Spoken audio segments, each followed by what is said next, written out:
Hello again, everyone, and welcome back to Storytime. Okay, so I thought I'd talk about all of the stories about the nasty bonks to the brain case that I've had over the years.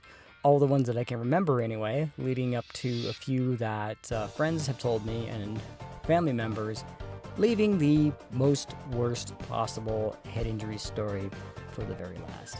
Anyway, so if you're new, don't forget to leave a like, comment, subscribe. I'll be doing more of these videos as time goes on. And if you like what I draw, send me some fan art. I'd love to see the fan art. I was going to be doing fan art at the end of these videos. So if you send it in, you have a chance of seeing that on the video. And you would want to use the hashtag #ViLovestein_fanart.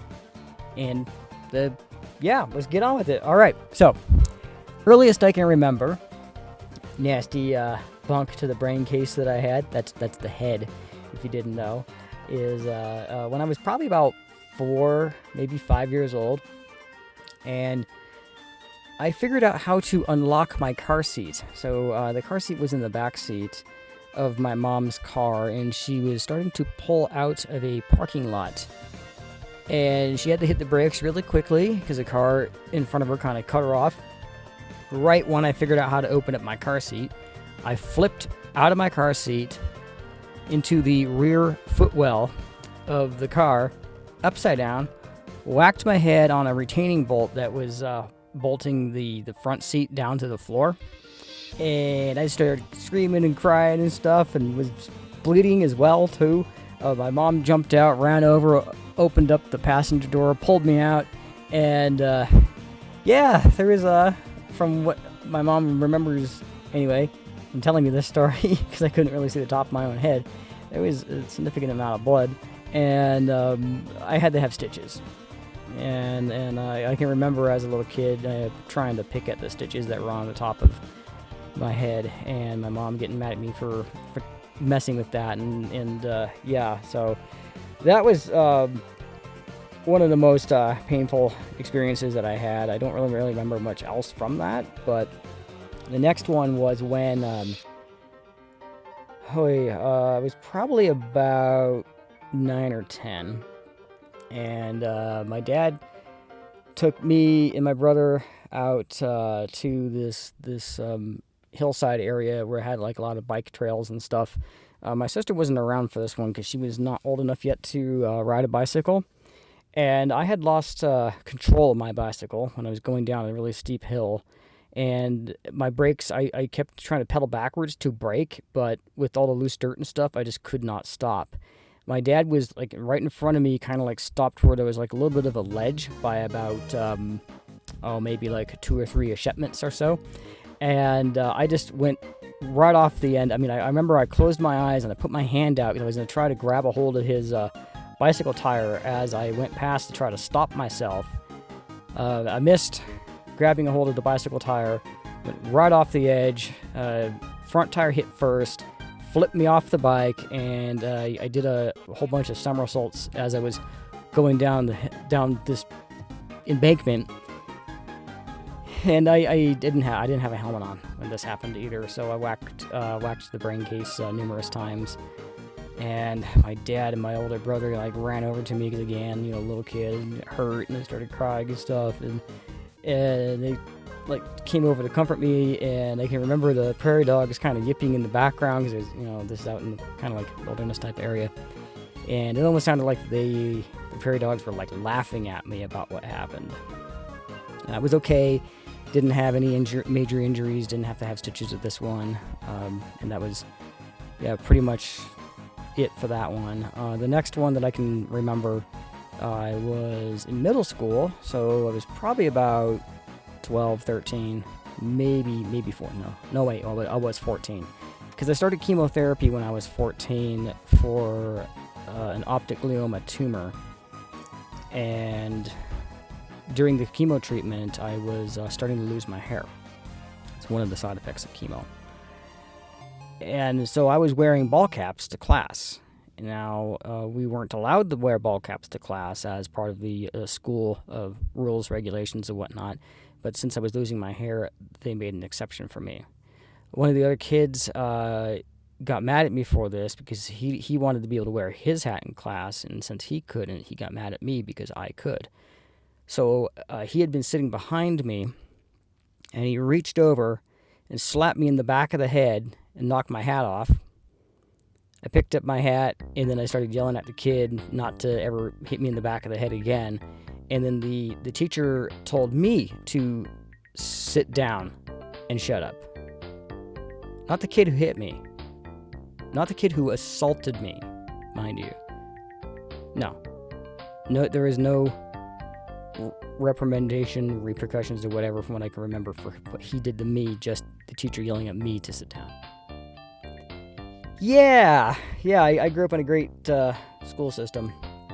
And then I had another minor kind of bonk to the head once I started getting into anime and cosplaying and stuff, and probably at my third convention, this is when I learned about glomping. And I'm pretty certain glomping started in Colorado, because I had never heard of glomping before until Nandasacon 2001. And I had cosplayed as Vashta Stampede, and at the time was a very popular character. And I came around the corner because I had come back from my room. I was starting to walk out into the convention floor, and here's this fangirl just runs over to me. Oh my gosh, it's Vashta Stampede. And she just leaps on me. Her head whacked me in my head, and then I whacked my head onto the wall that I was going around. So I got a double blow, one on one side and one on the other. And I had a headache for half the day after that. It hurt pretty bad, but again, there was no major damage or anything like that, which fortunate. And then another really nasty whack to the back of the head happened, of course, in my adult years, and this was when I slipped on ice. Okay, so I had gone over to my local grocery store, and they have a Star Schmucks inside. And because a lot of the time in the morning I want to get my coffee. I didn't have any able to brew at the house, so I decided, okay, I'll just go and get one. So I got my coffee and walking back out to my car, and I don't realize that there's black ice on the ground. It's interesting that I didn't slip on it prior to going into the store because I parked right next to it, but as I was coming back out, I slipped on it, and I went down pretty hard. So it was kind of like when I first stepped onto the ice, it was kind of like my feet were kind of like running backwards, kind of how a cartoon character kind of does that foot kind of thing, like Charlie Brown when he tries to kick a football. It was kind of like that, So then I started to go back, and as I was starting to go back, I tried to put my arms out and put my head forward, because I've done a lot of stage combat when I was in college, and they teach you how to fall so you don't hurt yourself. So I tried to remember to do that, but still, I went back so quickly that I guess I didn't have my head forwards enough towards my chest, and the back of my head smacked right against the pavement, and oh my god, that was probably one of the most painful experiences ever with getting a whack to the head. Luckily, again, nothing broken. I did not damage anything back there. I had a headache for a while with that one. I did get a doctor to look at it, and they determined, you smacked it pretty good, but it's not broken, it's not cracked or anything. You're gonna be fine. And the funny thing is, when I went back, I did not spill my coffee.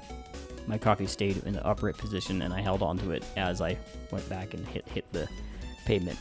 So I don't know. I guess that's a fortunate thing there. But yeah, that was not a fun experience at all. And I don't know. I guess I need to be more careful with things because, yeah, there's a lot of ouchies out there, especially when it comes to the head. Is good that we have pretty tough skulls, I guess, for reasons, because, that's where the most important organ is. I've had a few other minor bonks to the head, getting in and out of my car a few times over the years. One of the more severe ones I had was more recently, and that's when I was starting to climb into the back of my car because I needed to check my oil levels.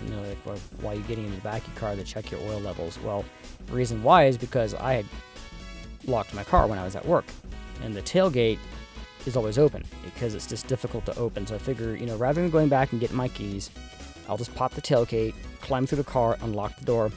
So I popped the gate, start to climb in, and I hit my head on the plastic edge of the top part of the tailgate frame. And I hit it hard enough to where I actually saw stars briefly, and it was gone like almost immediately. And the pain didn't last very long. It like disappeared almost as quickly as it had shown up. And then I went around the other side of my car after that had happened, and I noticed that my driver's side door actually had been unlocked. So I really just, whacked myself on the head for no reason at all. Oil levels were fine in my car, if you're wondering, and stuff like that, because I was going to be driving down to see a friend the following Saturday. But yeah, I got to make certain I check things first before, taking the harder route through, the car. There was one other time that happened like long before that where I was even at the Renaissance Festival, and I almost forgot to talk about this one, where I leaned back at, there's this little there's actually several cafes at the Renaissance Festival in Colorado, but there's this one that sells pastries, and I sat down on a bench and kind of like leaned back, and my head whacked the little shelf, that was behind me at the seating area. And that one was a weird one because I didn't hit it that hard, but I actually briefly had like a metallic taste in my mouth for like a few seconds, and again it was gone. It's really weird. Anyway, so leading up to friends and family stories. Okay, so probably the worst one I ever heard from a friend was a woman I had met at Anime Nebraska the first year I went, and she had this scar kind of like across her lip, and I was curious about how that happened. So, asked her, and she was finally, completely fine with telling me. She didn't mind at all. And she told me when she was little, she was standing behind a horse. It was a Clydesdale even. And she got kicked in the face by the Clydesdale, went backward, and then whacked the back of her head on a rock. And I was like, oh my gosh, I was like, it's like, how much of that do you remember? And I was like, well, the last thing I remember was hooves. And the next thing I remembered was waking up in the hospital with my parents next to me. I was like, good grief. So she got hit so hard that she just completely blacked out, doesn't remember blacking out, and then woke up in the emergency room. Clydesdales are huge. And you gotta remember, she was a kid when this happened, so you gotta imagine how big the hooves would have been compared to her face. And then I had a family member who, when he was younger, wasn't wearing a seatbelt when a friend of his had gotten into a car accident, and he was sitting in the passenger seat. And he had told me that he went forward when the car impacted the other car. His head collided with the glass in the front windshield, and then he fell back into the seat. And when he opened up his eyes, he said all he could see was everything was red. Everything looked red. And what had happened was he cut his forehead on the glass, and it was blood that was bleeding down into his eyes, making everything look red. And he was kind of dazed for a few minutes, had no idea what the hell just had happened. That was pretty bad, he's pretty lucky to have survived that one, because it probably had to have been some kind of possibly brain damage with that one. Maybe, I don't know, But, and then the worst, though, was from another friend that I heard about. And this is a guy I met when I was in college. We were taking a swim conditioning class together.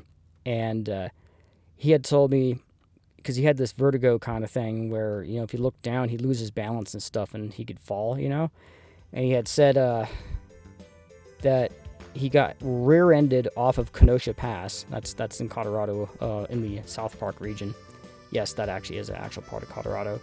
And his truck rolled down the embankment, landing upside down. He had told me that he was bleeding all over the place, and since he was upside down, the blood was just rushing into his head. Eventually, the paramedics came. They had to cut him out of his truck, airlift him to Denver. He told me he flatlined twice on the helicopter ride to Denver, and once flatlined when he had gotten to the hospital in Denver. His back was broken. He had several broken ribs. I think he had a broken wrist. He had to have 16 holes drilled in his skull to drain the blood out because that much had pulled into his head. He had a traumatic brain injury, had to learn how to walk again.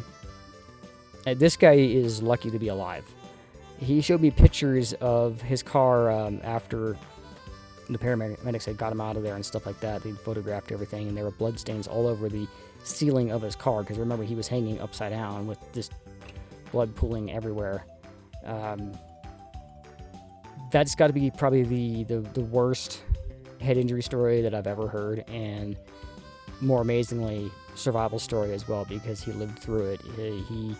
He has vertigo because of it, and so sometimes, like I was saying, like if he gets up too high on something, like at the high dive in the swimming conditioning class, and he looks down, he can lose his balance, which he did, because he was supposed to be jumping off of the diving board. And when he got up there and he just looked down, and he just completely lost his footing, kind of wobbled around a little bit, and just fell off of the high dive board into the water.